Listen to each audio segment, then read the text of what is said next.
God loves me every day. Day 16. God can help. Depend on the Lord and His strength. Always go to Him for help. 1 Chronicles chapter 16 verse 11. Do you ever feel like you don't know what to do? Do you sometimes need an idea about how to solve a problem? The Bible says that you can depend on the Lord and His strength.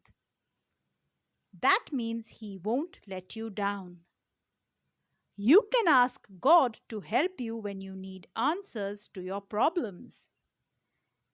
He loves to hear from you and He wants to give you courage, strength, and wisdom. Even if it is a big, big problem, nothing is too hard for God.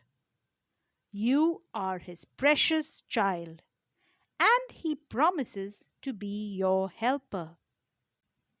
Thought of the day. God is there to help you through whatever seems too hard to do. Pray today. Dear God, thank you for loving me and for always being there to help me. Amen.